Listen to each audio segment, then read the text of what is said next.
There's a fun little story that's going to get me in trouble. Do you recall how the various Doge activities of Elon Musk and company has now resulted in the layoff of 121,000 federal workers? About 30% of all of the protests are by black individuals who make up between 12 and 13% of the population. Now, the disproportionate impact is a big deal as a left-wing talking point. I know this detail. I saw this exact quote in advocacy campaigns, which have turned violent, by the way. You might recall how Jamie Raskin incited a mob that physically assaulted my friend and co-author, Jack Posobiec. I did Unhumans and I did Bulletproof with them. He was peacefully protesting the otherwise peaceful protest, but peacefully protesting a peaceful protest, if it's a left-wing protest, is unacceptable. You know how the left will regularly say that protesting is a human right, but then when the right-wing conservative individuals do it, it's not? That's why the book is called Unhumans, because that's how the left-wing lens distorts their view of conservatives. That's rough, man. That's rough. Now, black workers face 40% higher layoff risk. Reconsider cuts due to the disparate impact.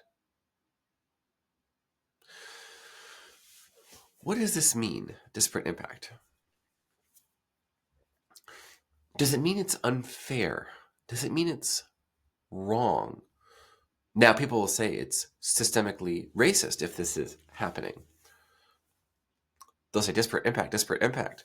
They will say, for example, that funding that is culled from national education associations disparately impacts black and brown individuals. They will say that stop and frisk disparately impacts black and brown individuals. They will say that strict laws around shoplifting, harsh punishments, disparately impact BIPOCs. This is a moral authority play disguised as fairness. This is what they mean by social justice, which is really collective advocacy for special interests. What they mean to say is Black Lives Matter more. That's what they mean when they say disparate impact on black and brown individuals. For example, let's flip this around. A 40% higher layoff risk. Are white workers at a layoff risk as well? 70% of the union members of these federal employees are white or some other race. Is anyone advocating for their interests? No, absolutely not. Absolutely not. Are there situations that disparately impact white, Jewish, or Asian individuals? Absolutely. Ivy League admissions have a disparate impact on the ability of otherwise meritorious, deserving Jewish, Asian, white, and other ethnicity students from getting in, because special interest, special privileges are granted to those with more melanin in their skin. And this is known, and they're very happy to report this. There's no secret around this whatsoever. So disparate impact is only ever a problem, I should say, when they can say disparate impact on black and brown people.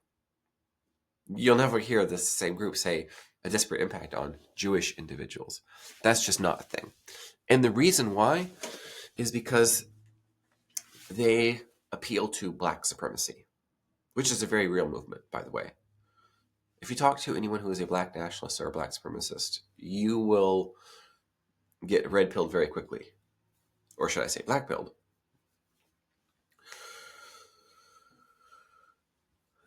Black Lives Matter More would be an interesting test of a slogan because, number one, it would be deeply offensive, as the original one is, by the way, because we realize that it's just very simply a radical left-wing organization. I'll do a video about this, by the way.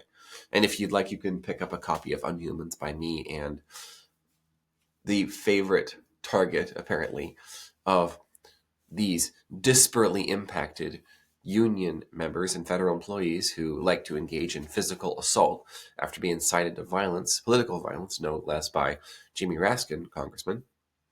This is what they do.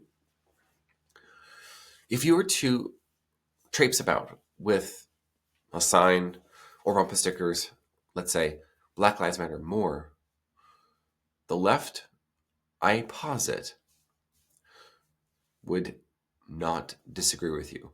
In fact, I believe that they would agree with you. This is a technique called embrace and amplify. Embrace, Black Lives Matter. Amplify, absolutely. Black Lives Matter More. Another interesting test would be this disparate impact idea. One could point out that it's not social justice unless white people are being disparately impacted. Now, that would be interesting. Disparate impact against black individuals, bad. Disparate impact against white individuals is good. It would be interesting to test that as a campaign, that this issue disparately impacts white people, which is why we're going to be doing it. It's social justice. It's only fair. And when you talk to the left and they say you realize what you're doing. Like you're granting into medical school people who have no business being there, but because they have darker skin color, you're giving them special privileges, even though their scores would never get them even into basically a community college program that sends them on the track to pre-med and so on. And they will say, well, you're racist for saying that. Wait, what? I just want a good doctor. Right, but that's racist. Wanting a good doctor is racist? Oh, absolutely. Guys, this is the embrace and amplify technique. So the more you can call out what your opposition is actually saying, via what they're implying, when they say Black Lives Matter, and then when they say all lives matter is racist, oh, what you mean to say is Black Lives Matter More. And then run with that. Run with that. Disparate impact against blacks is bad. Oh, disparate impact against whites is good. Let's run with that. What that will do is that will poison the entire well. Again, another persuasion technique. It will poison the well. And it will grant you greater clout with more people because the masses don't want to participate in this. In any type of socio-political disagreement, cultural difference, any types of these clashes of ideas, your job is not to persuade your opponent, is to persuade the independents. Roughly a third of Americans are Democrats, a third are Republican, or a third are independent. That is a gross generalization, but you get the idea. So the Republican's job is not to persuade the Democrat, it's to persuade the independent. It's to allow the Democrat to look batshit crazy by agreeing and amplifying their ideas. So in business, who is your competition? What is their message? What is their selling point that you realize you have an advantage in? Embrace and amplify when you talk about them.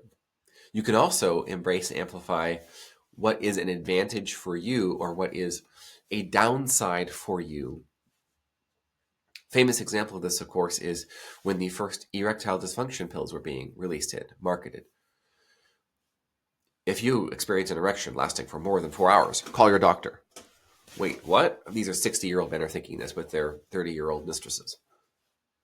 4 hours. So they embraced and amplified this, included it in their marketing as a side effect. Wait, what? That is the impact it can have. Think about what this looks like for your own business, for your own brand, your career. Let me know in the comments below and I'll ping pong back and forth with you some ideas. And remember, Black Lives Matter More.